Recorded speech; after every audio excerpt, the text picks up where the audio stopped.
a nuestro entrevistado, al doctor Isaac de Paz González, jurista y constitucionalista. ¿Por qué? Porque tenemos que hablar de este tema con alguien que sabe de la ley, alguien que sepa de derecho en México, alguien que nos pueda dar claridad sobre lo que podría enfrentar o no un personaje como el pseudoperiodista Carlos Loret de Mola, mejor conocido como Lord Montajes, por precisamente la serie de montajes que él mismo ha aceptado. Hace rato aquí en Sin Censura, el también periodista, bueno, el sí periodista y productor Epigmenio Ibarra, le comentaba a Vicente Serrano que lo que yo he dicho aquí en Sin Censura una y otra vez. Vamos, me dio la razón Epigmenio, no lo estoy diciendo así como para presumirle ni nada, sino que es algo que en lo que también tenemos que tener claridad, que por ejemplo, si viéramos alguno de estos montajes en los que ha participado Loret de Mola en cualquier parte del mundo, yo siempre me refiero aquí a Estados Unidos, pero en cualquier parte del mundo, la carrera del periodista en cuestión se habría acabado de inmediato y en algunos casos hasta hubiera enfrentado situaciones legales. Aquí en Estados Unidos también se han dado los montajes, no crea. Han ocurrido una serie de situaciones en las que los periodistas se han inventado notas, han montado informaciones, han tergiversado, conducido investigaciones para su beneficio, y cuando los cachan en la movida, mínimo, señoras y señores, mínimo, se les acaba su carrera y no los volvemos a ver en los medios de comunicación, pase lo que pase. Son rechazados por todos ellos. Acaba su carrera, no los vuelven a contratar. No así, desafortunadamente, en México, donde Carlos Loret de Mola está encumbrado como uno de los mejores periodistas. Así de mal estamos en el periodismo mexicano. Imagínese usted, para que alguien como Carlos Loret de Mola, que yo le insisto, ni siquiera es un junior, es el hijo de un junior, aparte de todo, ¿no?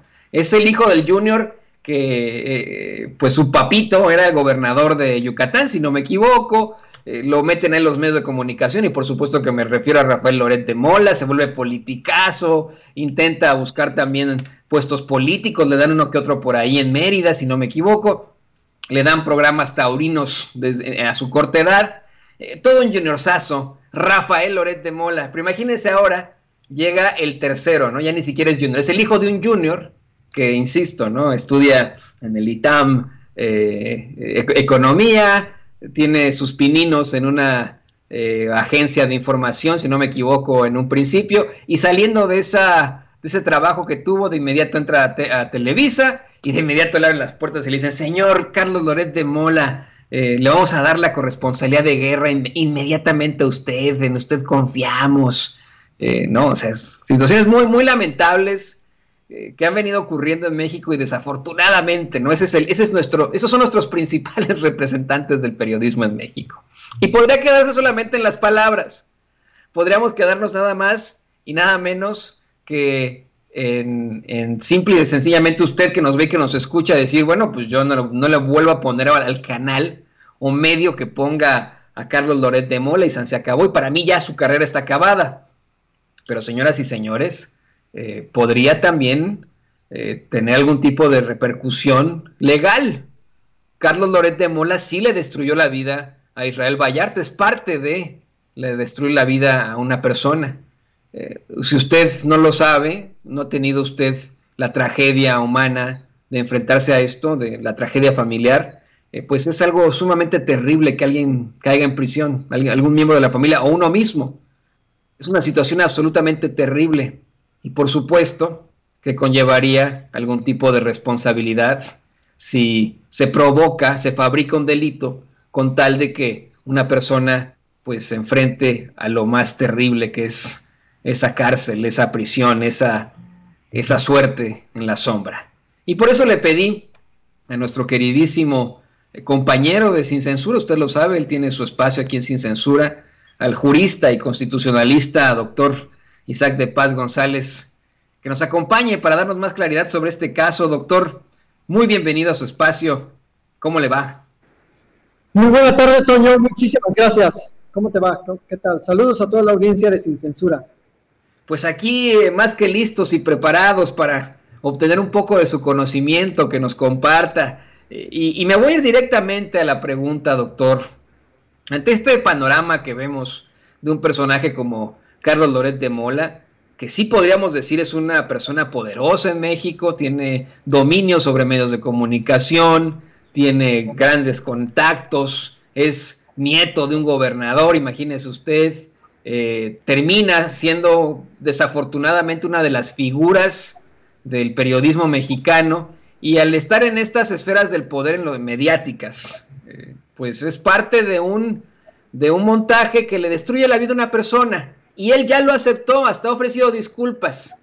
Ese montaje con el que le destruye la vida a Israel Vallarta, pues ha tenido una serie de repercusiones. ¿Enfrentará él algún tipo de persecución, no persecución, pero repercusión penal? ¿Tiene algún tipo de responsabilidad penal Carlos Loret de Mola? ¿Por eso lo están citando a declarar?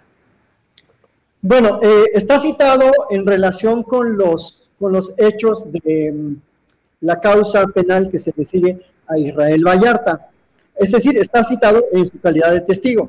Ya ha sido citado previamente, en los últimos años ha sido citado. Él intentó, por todos los recursos que pudo, intentó evadir la acción de la justicia en cuanto a que tendría que comparecer como testigo. Y con esto quiero decir que todas las personas que tuviésemos conocimiento de un hecho que constituye un delito o que puede constituir un delito, estamos obligados a comparecer. Pero como tú lo dices, al ser una persona encumbrada en el poder, fue protegido, intentó por diversos juicios de amparo indirecto evadir la citación, no ir al juzgado, no dar la cara de su intervención como comunicador. Y eso ya es éticamente muy reprobable, como ya lo anticipabas tú en tu preámbulo a esta nota.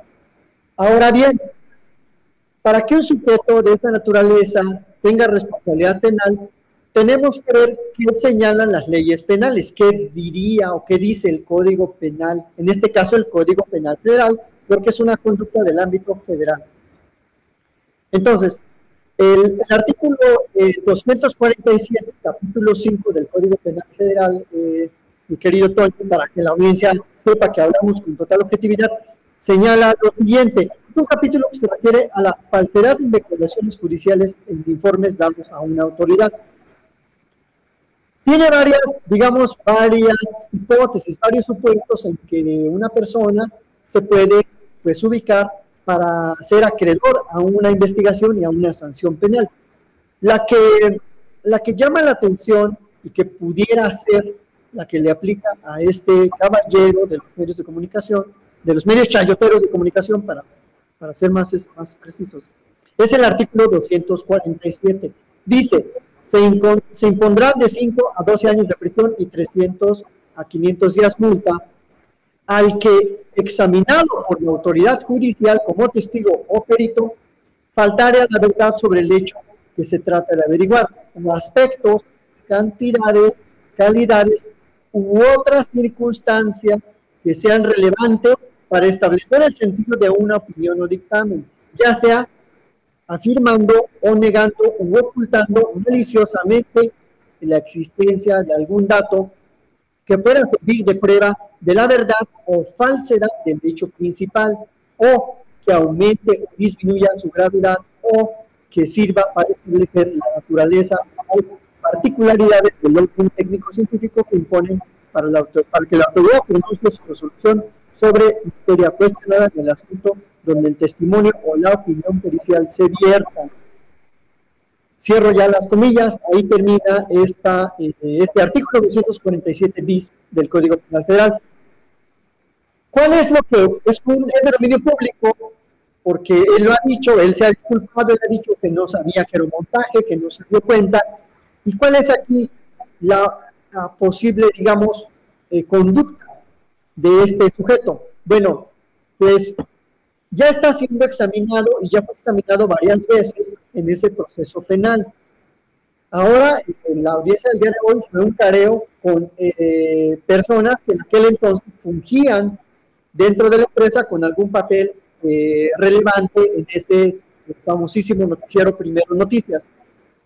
Es decir, una parte de ese equipo, en aquel momento, ese 8 y ese 9 de diciembre, eran sabedores de lo que estaba pasando la Policía Federal y las investigaciones que estaban llevando a cabo. Entonces, creo que sí hay elementos para decir que faltó la verdad sobre un hecho, porque afirmó, pues, negó o ocultó la existencia de algún dato, es decir, que se trataba de un montaje, y que ese ocultamiento, esa negativa, pues sirvió para establecer el sentido de un hecho.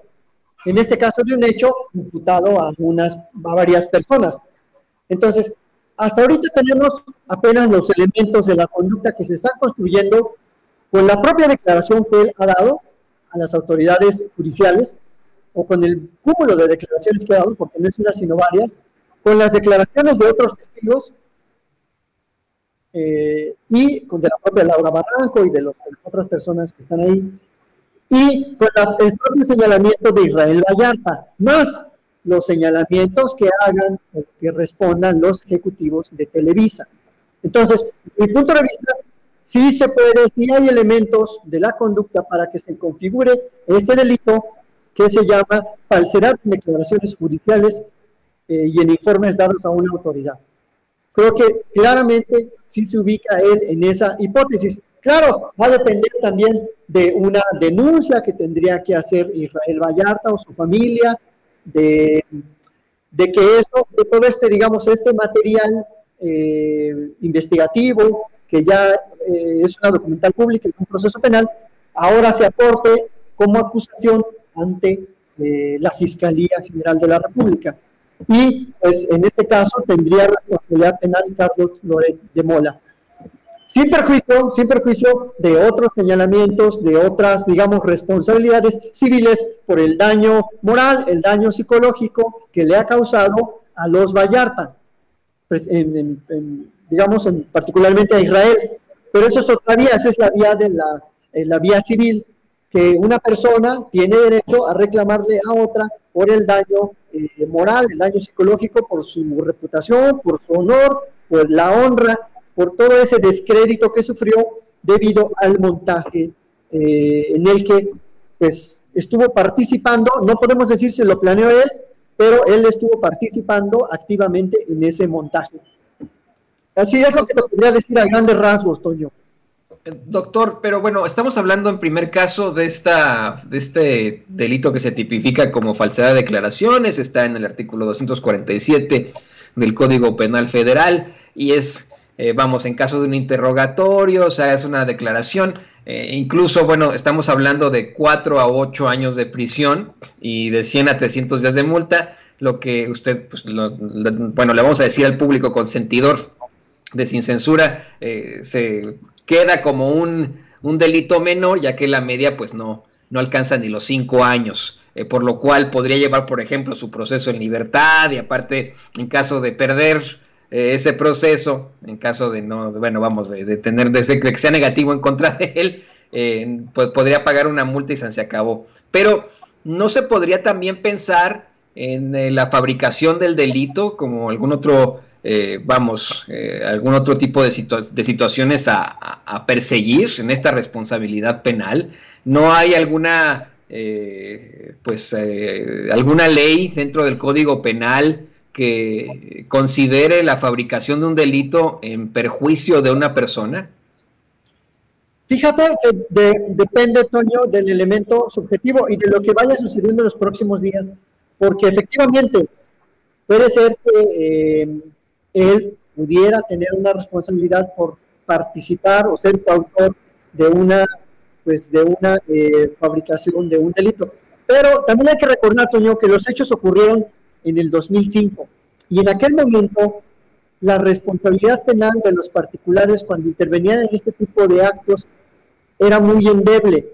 Por ejemplo, actualmente ya se considera a los particulares como partícipes en actos o hechos de tortura. Incluso ya se considera ahora a las empresas como penalmente responsables de su intervención en este tipo de asuntos. Pero hace 16 años no. Por eso, y como nadie puede ser juzgado por una ley posterior en materia penal, pues digamos que por ese lado sería difícil acreditar que él, digamos, participó activamente en la fabricación de un delito, con lo que se tiene hasta ahorita. Claro, con los datos que hasta ahora tenemos. Puede ser que en el transcurso de la semana o de los meses surjan acusaciones. También falta escuchar lo que va a decir Cárdenas Palomino al respecto. Falta escuchar o conocer lo que la familia Vallarta quiera denunciar en contra de Loret de Mola por la vía tanto civil como penal. Y digamos que este asunto todavía va empezando. Apenas estamos en una etapa muy temprana en el que un actor, digamos, de los medios de comunicación rinde cuentas. Por eso el panorama pudiera ser no muy claro, pero desde luego que pueden surgir otras hipótesis.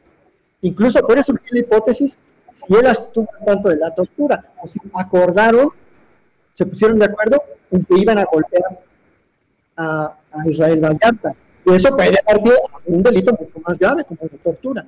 Pero eso depende de lo que vaya alumbrando, digamos, el cúmulo de datos, de declaraciones, de preguntas, de respuestas y también de otras declaraciones de otras personas. Así que pues se va a poner bueno, es lo que puedo decir.